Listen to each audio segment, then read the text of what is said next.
I officially transferred the ownership of our house to my parents, as Charles and I were contemplating divorce. With a cold, detached demeanor, Charles pointed at me and callously demanded that I leave the house. He unleashed a barrage of insults, all while his parents sat there with cheerful smiles, silently supporting his actions. Despite their harsh words, I remained unfazed. I had anticipated this moment, prepared myself both mentally and emotionally.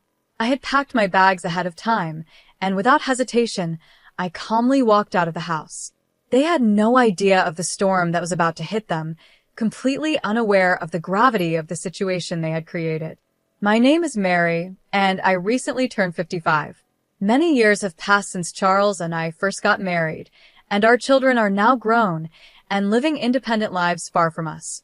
I used to live the life of an ordinary salaried worker, but now, thanks to a friend's introduction, I spend my days teaching others how to make handmade accessories a hobby that has turned into a fulfilling profession. This new chapter in my life has brought me immense joy and satisfaction. Every day, I find fulfillment in my interactions with my students, and the simple act of crafting has become a source of comfort and peace for me. Some might frown upon turning a hobby into a career, but I am genuinely content. Charles and I met by chance at the company where I used to work. He was employed at a client company, and through work-related events and social gatherings, our relationship grew stronger. Eventually, we fell in love and decided to marry.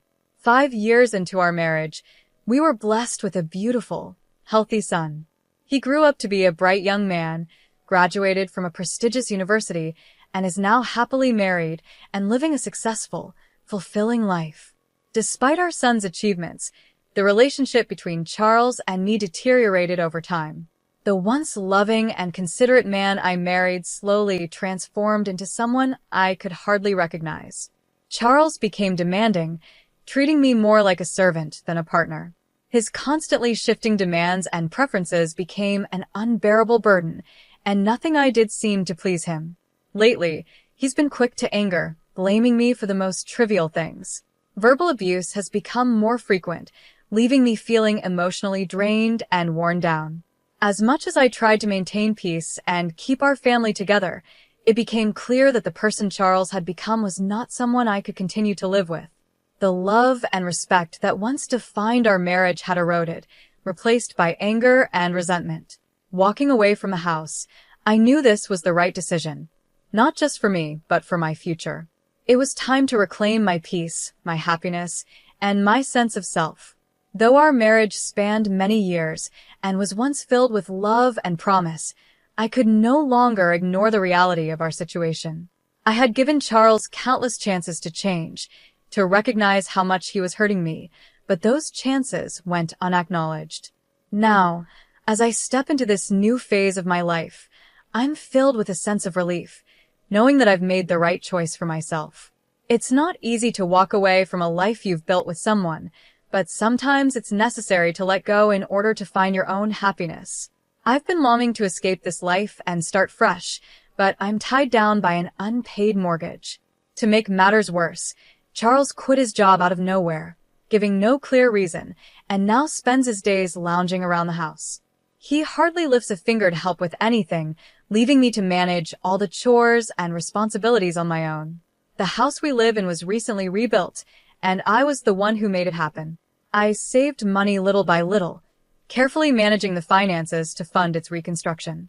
This house represents so much more than just a place to live. It embodies my dreams, my hard work, and everything I've wished for. It's a home I poured my heart into, and I can't stand the thought of it falling into Charles's hands if I leave.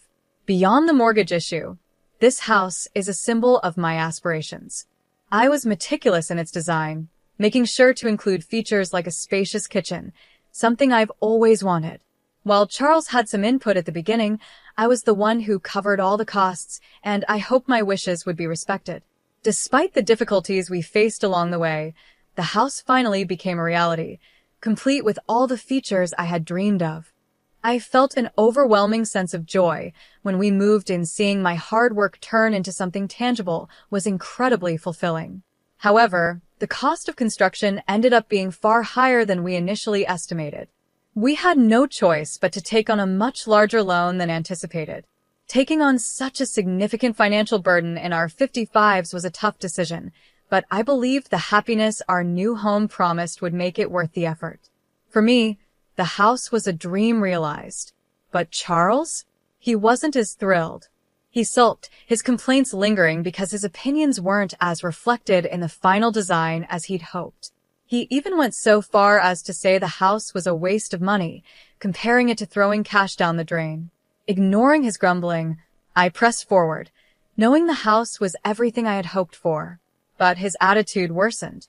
Gradually, Charles stopped talking to me, resorting to childish behavior like leaving trash scattered around and disorganizing the house on purpose, small, spiteful acts aimed at irritating me.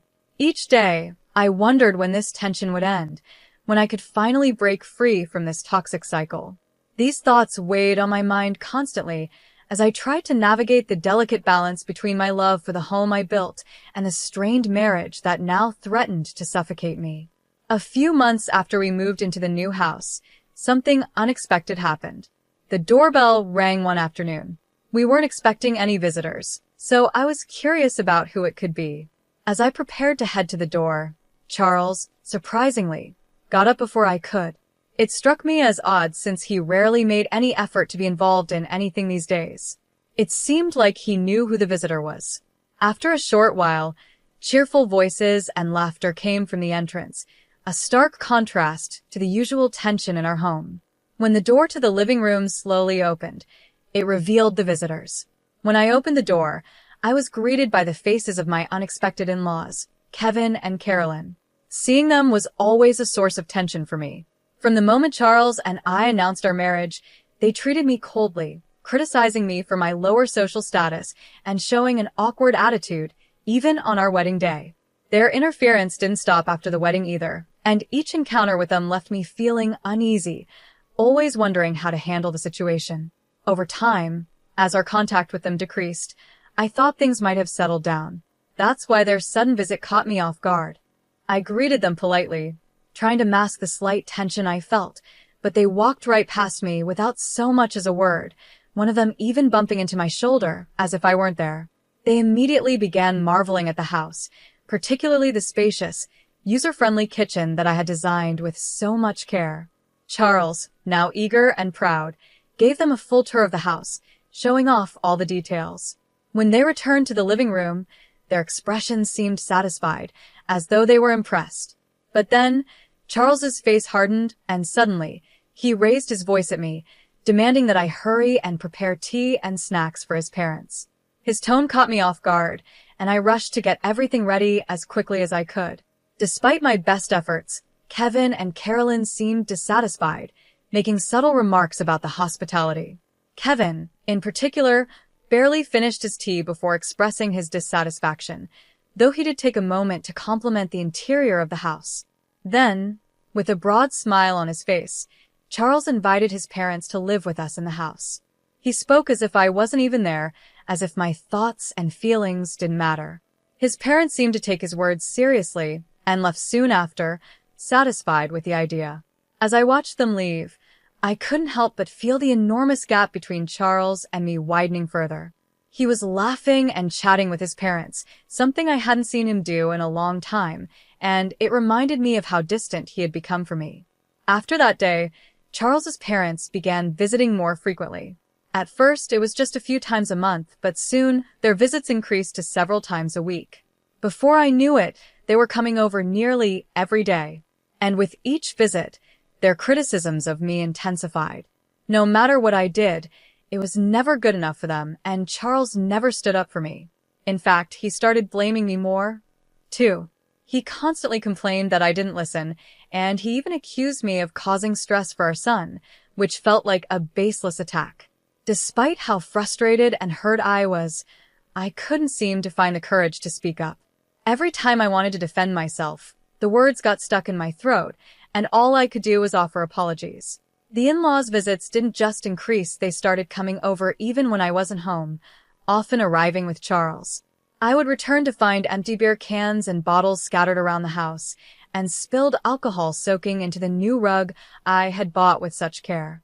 The house, which I had worked so hard to make perfect, began to smell of alcohol and feel dirty.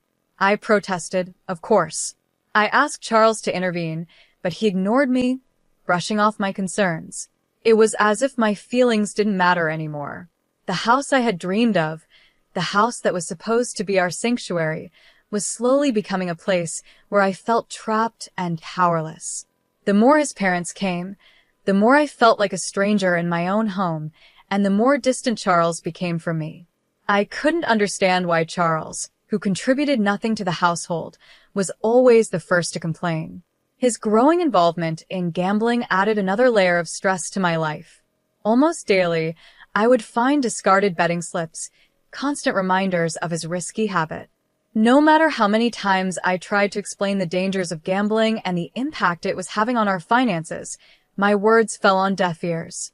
The losses were devastating, especially since the money he was gambling away was the result of my hard work and long hours. Nearly a month into the in-laws' frequent visits, they had become bolder, often coming over when I wasn't home. One day, I returned earlier than expected and found them lounging in my house as if it were their own. I confronted them, but their snarky remarks and dismissive attitude made it clear they considered my presence an inconvenience. Frustrated and stressed by the sheer audacity of Charles and his parents, I realized I had reached my breaking point. Instead of letting my emotions take over, I knew I had to come up with a plan to address the situation. During this chaotic time, something strange happened. The in-laws visited one day when I was supposed to be away. Their odd timing caught me off guard, and I sarcastically commented on how they always seemed to avoid me. Ignoring my remarks, they brazenly entered the house. Charles greeted them with a welcoming smile and led them on a tour, showing off different areas of the house, from the kitchen to the bathroom. I couldn't shake the feeling that there was a hidden agenda behind their visit. They inspected everything carefully, as if they were evaluating the place. When they left, they had satisfied expressions on their faces, as though they had confirmed something I wasn't aware of. Feeling uneasy, I questioned Charles about the inspections.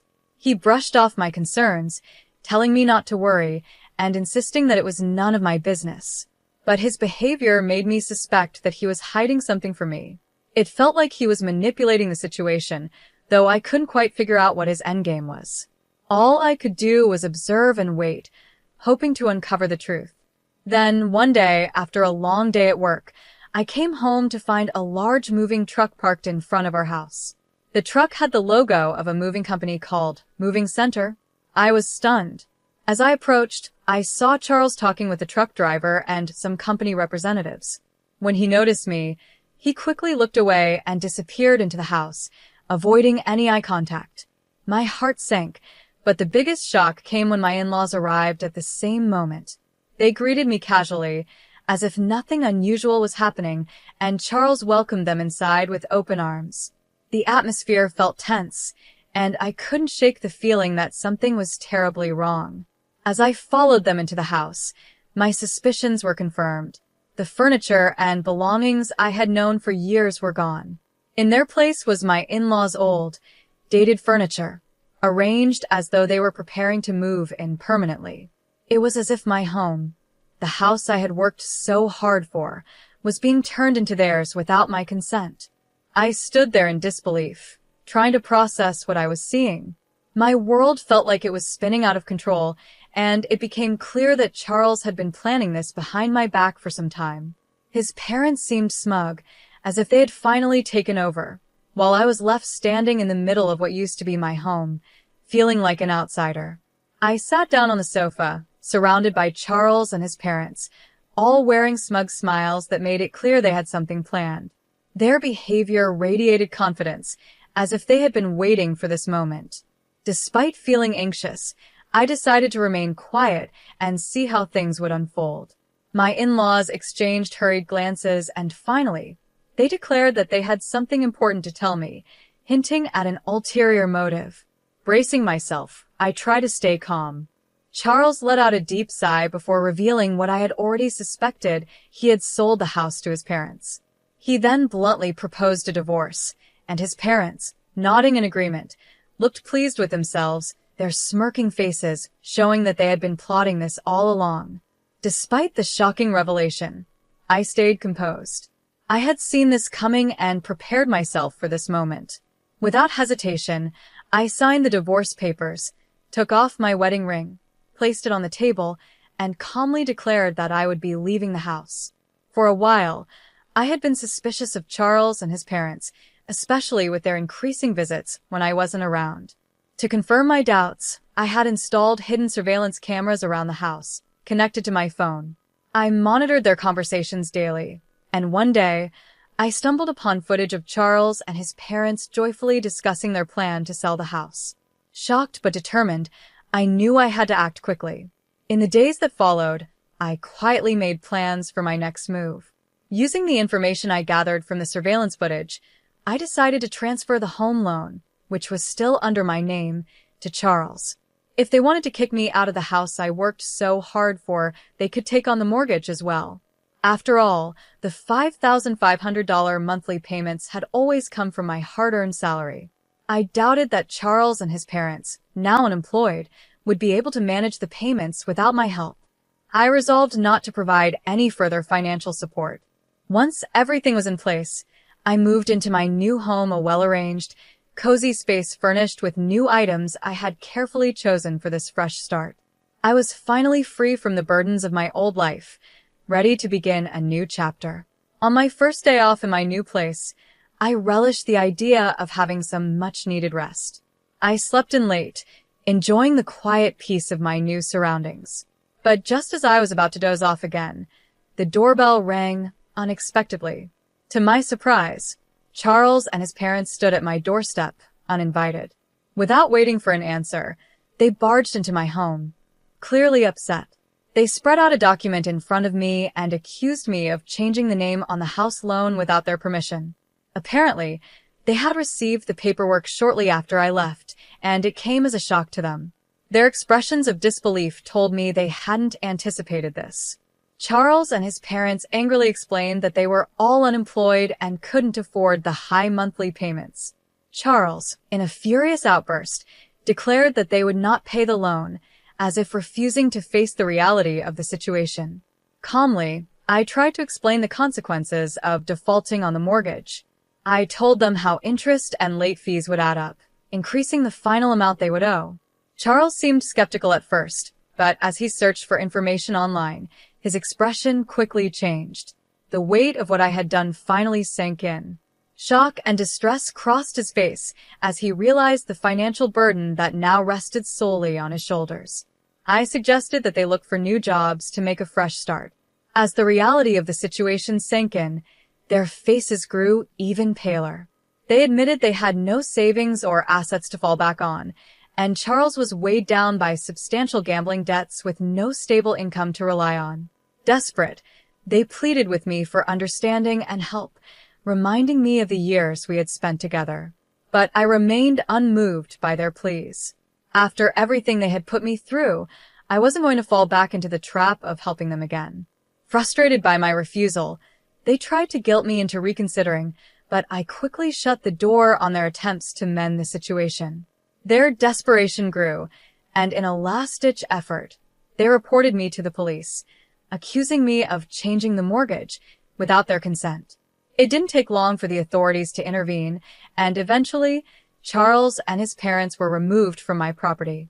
Facing severe financial difficulties, they were forced to move to a smaller, more affordable apartment on the outskirts of town. Charles managed to secure a part-time job, which helped him support his parents, though it was far from the life of comfort they had once enjoyed. Meanwhile, my life remained steady, and I focused on my career, free from the chaos they had brought into my world. In my free time, I started a blog about handmade crafts, something I had always been passionate about. To my surprise, the blog gained attention, and soon I was earning extra income, doubling what I made each month. Requests for me to teach workshops and courses poured in, and I found myself busier than ever, but in a way that brought me joy and fulfillment. I had no plans of remarrying. After everything I'd been through, I realized that I was content navigating life on my own. One day, As I was going through old belongings, I came across an old household account book from the early days of my marriage. Flipping through its pages, I was reminded of the financial struggles Charles and I had faced together, how hard we had worked to make ends meet back then. But instead of feeling sad, I felt a sense of resolve. I had come a long way since those early days, and now I was building a new happiness for myself on my own terms. I placed the account book back on the shelf, knowing that I closed that chapter of my life for good, ready to embrace the future with confidence.